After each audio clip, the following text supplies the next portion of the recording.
Salut à vous fidèles de la chaîne, salut à vous les nouveaux abonnés à la chaîne et je vous remercie, soyez les bienvenus. Vous verrez ici, nous sommes entre amis, nous sommes entre gens intelligents, entre gens raisonnés et parfois nous partageons à la fois des idées comme aussi parfois des débats.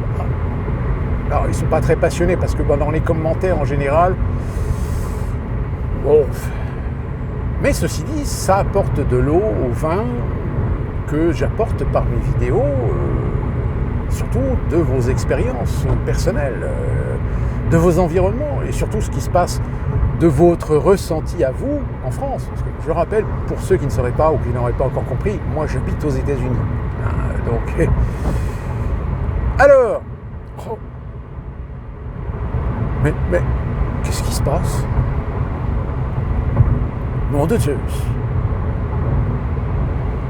Trump et Musk sont fâchés.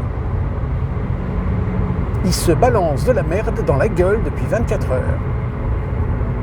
Oui, parce que, vous savez, j'ai fait une vidéo récemment vous expliquant que Musk a décidé de quitter ses fonctions. Alors, on ne saura pas véritablement pourquoi. Est-ce que parce qu'il s'est rendu compte que c'était pas du tout rentable, qu'il ne pourrait pas faire les économies qu'il a prétendu avoir, que peut-être il s'est confronté à l'establishment et que l'establishment lui a fait des menaces en disant si tu continues tes conneries, on va te laminer. En plus, dans sa société, ça passait pas très bien et que certains, donc conseil d'administration, commençaient à réfléchir pour lui retirer la direction de la société. Donc, voilà, le garçon, il s'est dit, bon, ça sent mauvais, autant que je me retire avant que ça finisse par mal tourner. Sauf que Elon Musk, c'est Elon Musk. Alors des fois, il ouvre un peu trop grand sa gueule. Et là, il a ouvert sa gueule. La dernière en date, c'est qu'il a expliqué pourquoi est-ce que les listes ou les fichiers Epstein de la fameuse affaire Epstein n'avaient pas été publiés. Tout simplement parce que, comme on le savait, puisque je vous rappelle, les listes, il n'y a pas besoin de les avoir, puisque circule depuis maintenant, dès le départ, que Epstein s'est suicidé, s'est auto-suicidé. Oh putain, je viens d'utiliser le mot que les algorithmes YouTube n'aiment pas. On va voir si ma vidéo est censurée ou pas.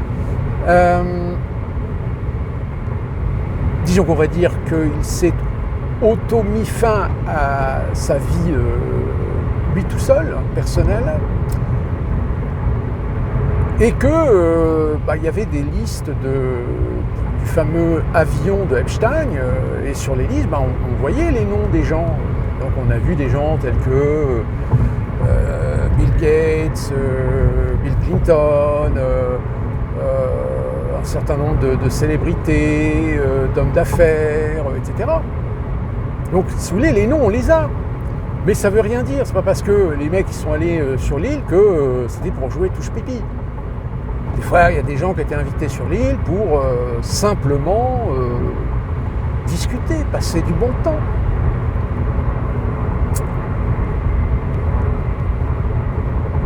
On ne sait pas trop. Parce que vous savez, même les personnes qui ont témoigné, c'est malheureusement leur parole qui est parfois mise en doute. Et donc Elon Musk a dit, mais voilà, parce que Donald Trump est sur la liste. Donc ça la fout mal. Et en réponse, Donald Trump, qu'est-ce qu'il a fait? Il fait ce qu'il sait faire, c'est-à-dire foncer dans le tas. Il vient de menacer Elon Musk d'annuler tous les contrats avec toutes ces sociétés. Donc ça veut dire que Donald Trump est prêt à annuler tous les contrats qu'a la NASA avec SpaceX. Ce qui veut dire que la NASA se retrouve en short.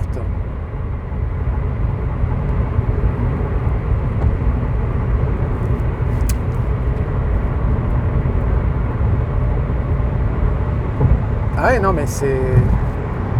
Je vous l'avais dit, peut-être que cette fois-ci, Donald Trump, il allait foncer dans le lard de l'establishment, de l'État profond, mais ça va pas être facile. Ils vont pas se laisser faire. Voilà, la preuve, c'est qu'ils se laissent pas faire. Ils se laissent pas faire et bon, bah déjà, il y a un cadavre qui est en train de sortir en la présence d'Elon Musk qui abandonne. Bon, il faut dire que le service fédéral auquel il avait la charge, il n'était pas tout seul. Il y avait l'autre, là, dont le nom à chaque fois m'échappe, c'est un nom indien. Hein. De toute façon, c'est un Américain d'origine indienne.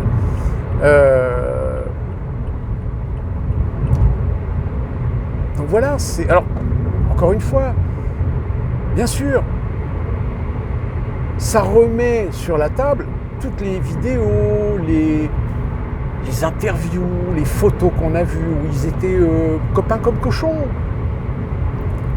Que Musk était invité à Mar-a-Lago, que même Musk était invité dans le bureau ovale avec son gamin.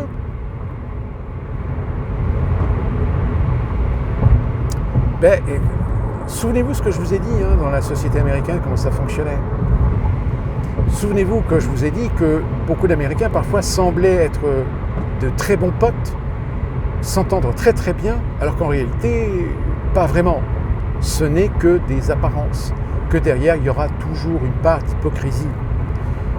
Que la conception même d'amis telle que nous le concevons, nous, dans notre esprit de sang chaud latin, n'a rien à voir avec la conception de l'amitié à l'anglo-saxonne. Même si certains me diront, oui, mais non, les Américains, c'est pas des anglo-saxons, c'est des Américains. Oui, mais n'empêche que culturellement, ils ont quand même des racines énormément basées sur les premières colonies britanniques. Donc de culture britannique, d'accord ?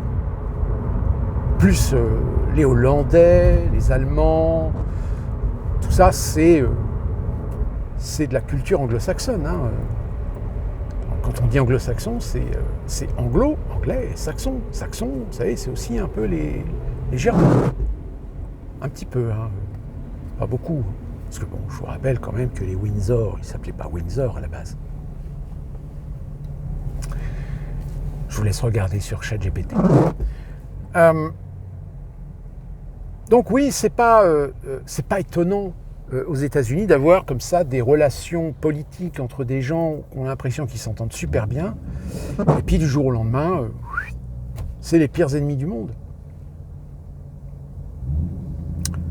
C'est comme ça, c'est la société américaine. Alors, faut essayer de vivre avec. Mais c'est sûr que si vous êtes quelqu'un qui avait besoin d'affection, avait besoin d'un cercle d'amis, etc., alors je vous le dis tout de suite, ne venez pas vivre aux États-Unis. Parce que c'est pas aux États-Unis que vous allez trouver des amis. Vous pourriez en trouver parmi les Américains. Et je dirais même que pourrait y avoir un semblant si vous vivez dans des petites bourgades, dans des petites villes, des petites communautés où tout le monde se connaît. Oui, à la rigueur, ça peut peut-être fonctionner. Mais est-ce que c'est vraiment de l'amitié ? Non, c'est plutôt de la solidarité. C'est plutôt de la vie communautaire. Où on s'entraide les uns les autres. Mais ce que vous voyez parfois dans les films, les télés, les séries, c'est très idéalisé, c'est très fantasmé. Parce que dans la réalité, moi je ne connais pas d'Américains qui sont amis les uns les autres, quoi. Ça se côtoie, ça partage des moments, mais ça s'arrête là. Et encore, quand je dis ça partage des moments, c'est-à-dire que moi, toutes les fois où je suis allé dans des endroits avec des Américains, enfin des amis de notre cercle d'Américains, à chaque fois tu ne peux pas profiter parce qu'au bout de 2 heures, ils se font chier, parce qu'au bout de 2 heures, ils en ont marre, au bout de 2 heures, ils ont envie de rentrer. T'as envie de leur dire, mais profite. C'est quoi T'as besoin de rentrer maintenant ? Faut que tu rentres là, à 2 heures, 2 heures et demie. Putain, on est là que depuis midi.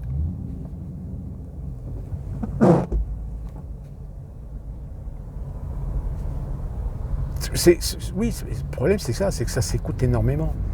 Les Américains s'écoutent énormément dans leurs émotions, dans leurs envies, dans leurs plaisirs. Donc vous imaginez bien que chez les politiciens, c'est exactement pareil. J'ai même envie de dire, dans le paysage politique américain, c'est démultiplié. Donc forcément, à la télé, dans les médias, on a l'impression que telle et telle personnalité s'entendent super bien, oui, ils vont faire une coalition, oui, c'est génial, oui, c'est super. Mais en réalité, En réalité, ils ne peuvent pas se blairer. Il faut savoir que, par exemple, dans les partis démocrates, vous avez des gens qui ne peuvent pas se blairer. Par exemple, Bernie Sanders et Hillary Clinton, ils ne peuvent pas se blairer. Ils se détestent profondément. Tout comme dans le côté parti démocrate, vous avez des ténors démocrates, républicains, pardon. Vous avez du côté des républicains, vous avez des républicains qui détestent Donald Trump. Ils ne le supportent pas. Puisque je rappelle, dans les branches démocrates, républicains, vous avez des branches ultra, néo et modérées. Donc les néocons qu'on appelle néoconservateurs, c'est la pire espèce. Eux, c'est des radicaux, mais à fond la caisse, quoi. Après, c'est encore plus radical, mais ne comparez pas par rapport à la gauche ou l'extrême gauche française, ça n'a rien à voir.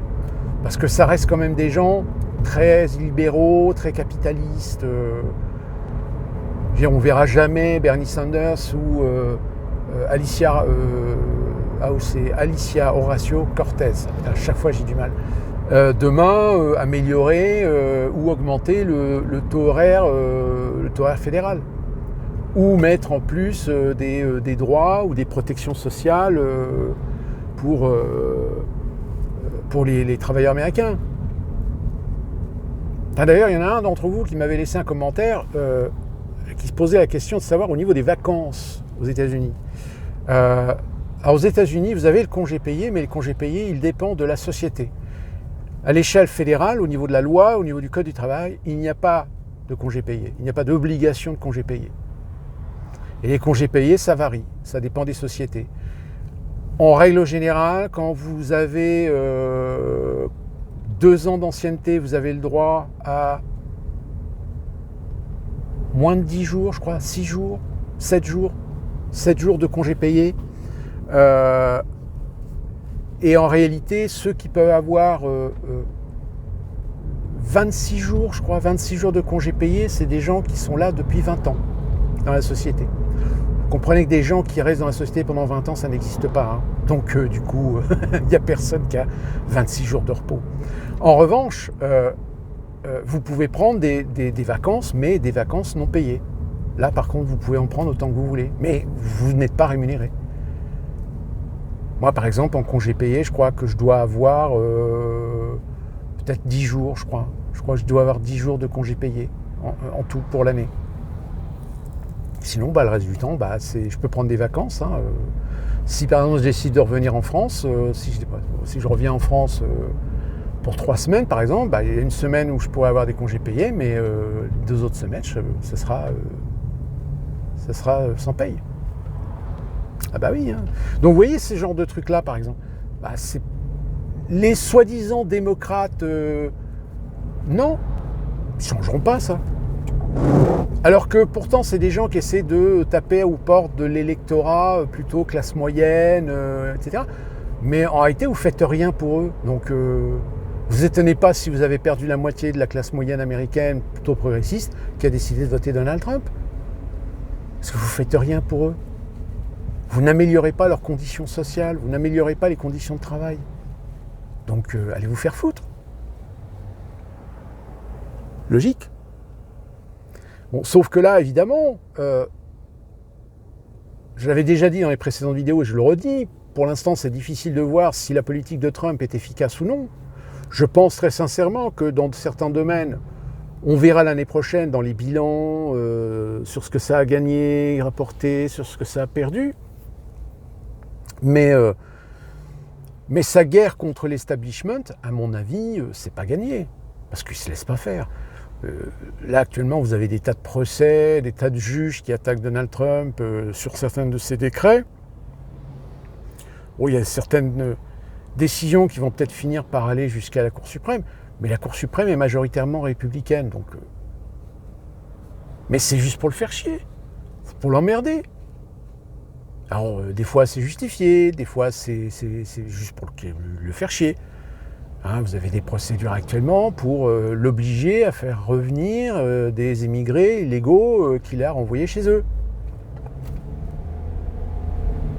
Bah oui, parce que c'est des émigrés qui se sont mariés, mais qui n'ont pas fait les procédures, parce que bah, si tu fais la procédure, que tu as un visa touriste et que tu dis bah, je me suis marié, ben non, tu n'avais pas le droit de te marier, donc tu dégages, tu rentres. C'est comme ça, je veux dire, la loi, c'est la loi. Il n'y a pas de oui, mais bon, comprenez, machin. Non, non, ici. Alors, sauf, comme je vous dis, quand vous avez des juges qui décident d'aller dans le vent contraire de la politique fédérale, etc., et qui décident de faire chier, on porte plainte en traînant devant la justice Donald Trump pour certains de ses décrets, certaines de ses directives, etc. Donc, mais bon, le mec il se laisse pas démonter, hein, il continue. Il continue à essayer de taper fort dans le système pour essayer de faire réagir.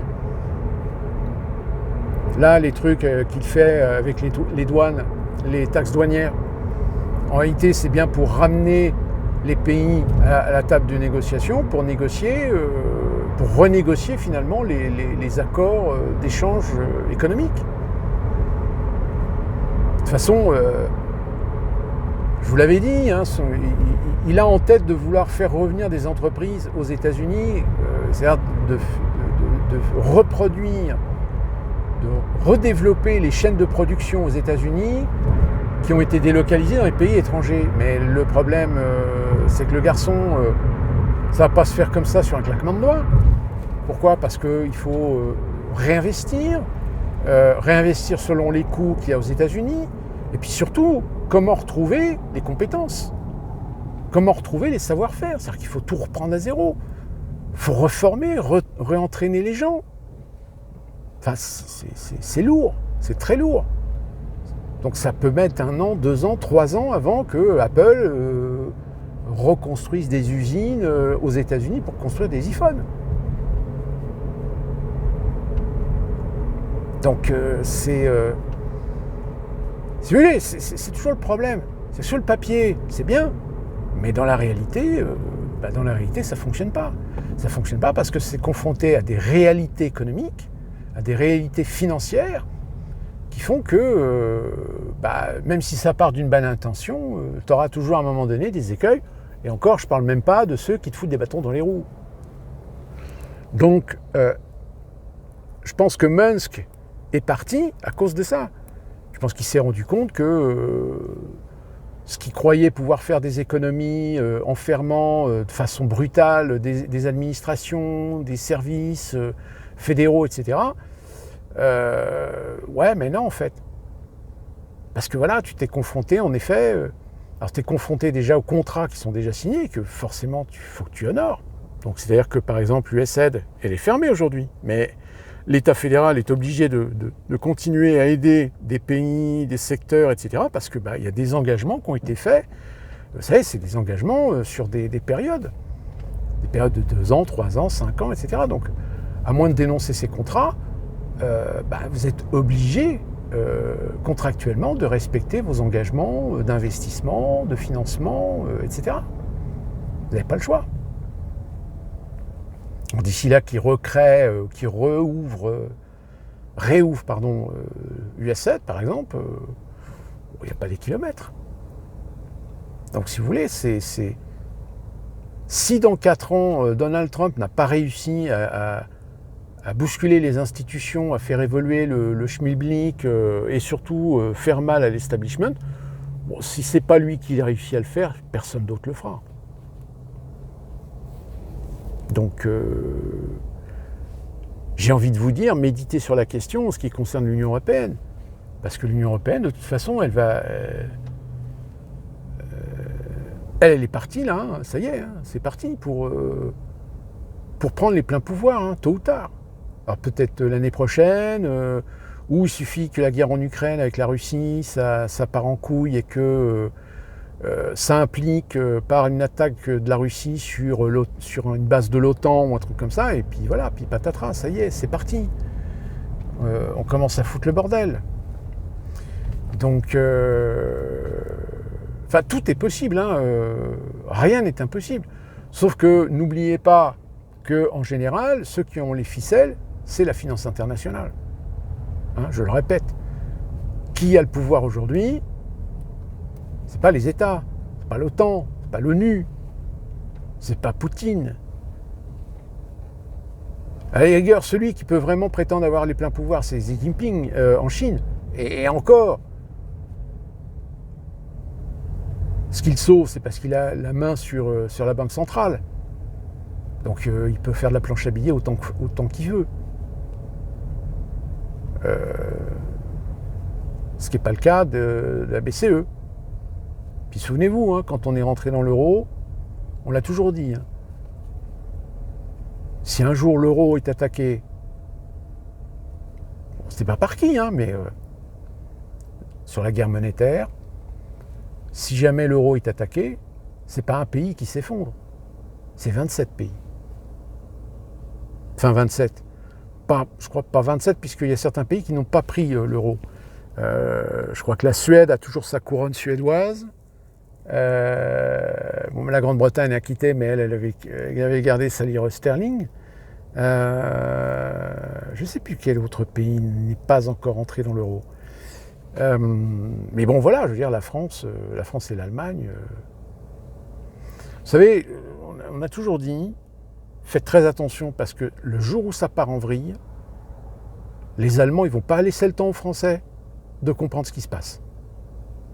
Ils vont flinguer l'Union européenne, ils vont flinguer l'euro, ils vont reprendre le Deutschmark, et la France est là.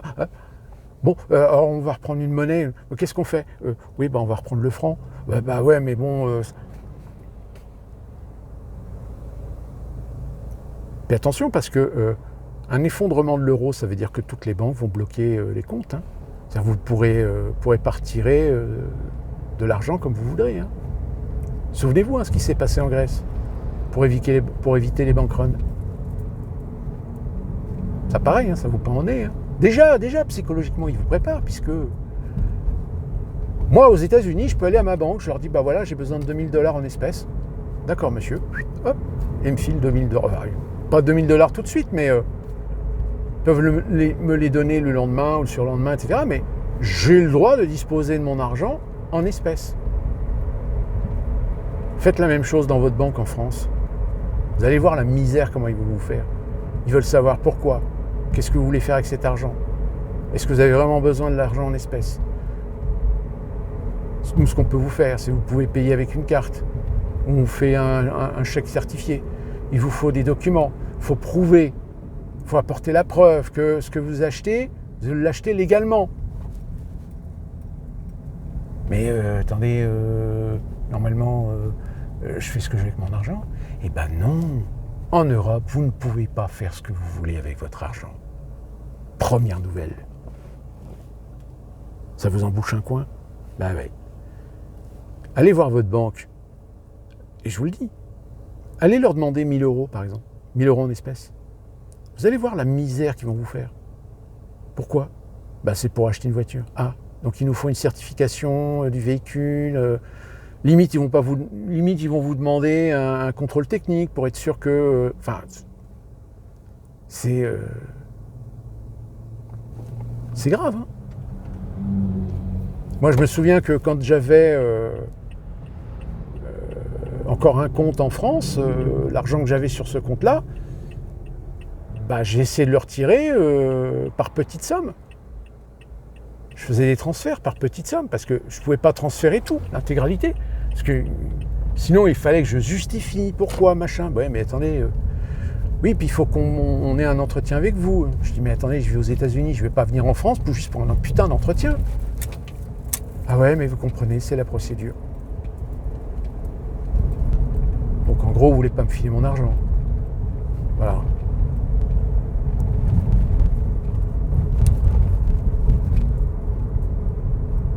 Donc, Donald Trump et Elon Musk, ça y est, c'est fini. C'est le divorce. C'est fini. Le problème, c'est que Elon Musk, c'était quand même un personnage plus ou moins suivi par une certaine catégorie d'Américains, parce que Elon Musk, je rappelle pour ceux qui ne savent pas, c'est un monsieur qui est d'origine sud-africaine, qui a été naturalisé américain, qui à l'origine a commencé à faire fortune en créant PayPal avec un autre associé, mais qu'en réalité il n'a jamais créé Tesla ou SpaceX. En fait, il a juste réinjecté de l'argent dans le capital, et l'argent qu'il a investi a fait qu'il est devenu le patron de ces sociétés. Mais en fait, il n'a rien inventé. Il n'a fait que racheter des parts de sociétés pour en devenir le patron. Mais c'est un exemple de réussite à l'américaine. Elon Musk est l'archétype parfait de l'accomplissement du rêve américain. Donc si vous voulez, ça joue quand même en matière d'image. Donc le fait qu'il ait suivi Donald Trump, bon, après c'est une question d'idéologie, c'est une question de mentalité. On est quand même sur un Elon Musk qui a plutôt des idées conservatrices quand même. Donc, puis bon, c'est quand même un mec qui a ses entrées dans la high-tech. Et la high-tech aujourd'hui aux États-Unis, c'est un des marchés les plus importants. Donc Donald Trump aurait eu, je dirais, l'erreur de ne pas s'aquinocher avec Elon Musk, parce que c'est quand même un nom, c'est quand même une réputation. C'est un personnage. Donc le fait que là, Elon Musk s'en aille, ce qui n'est pas une surprise, puisque, souvenez-vous, fin avril, début mai, je vous l'avais dit qu'il était sur le départ, ça prouve que sa façon de faire les affaires n'est pas compatible avec sa façon de gérer la direction d'un pays, si vous voulez, au sein d'une administration, surtout les États-Unis. Donc voilà, c'est la fin d'une histoire qui s'achève. Donc là, il continue à se balancer de la merde dans la gueule. On en reparlera parce que on va commencer à voir un petit peu la partie immergée de l'iceberg de la politique de Donald Trump, surtout avec ce qui se passe en Ukraine, avec Israël, etc., où on ne peut pas dire que, encore une fois, il y a l'ambition, mais il n'a pas les outils, il n'a pas les moyens. D'ici là, qu'on se retrouve pour une prochaine vidéo, donc... Que puis-je vous dire de bien vous porter? Faites attention, soyez prudents. Et est-ce que je peux vous dire Boujoupi du mieux? Oui, Boujoupi du mieux.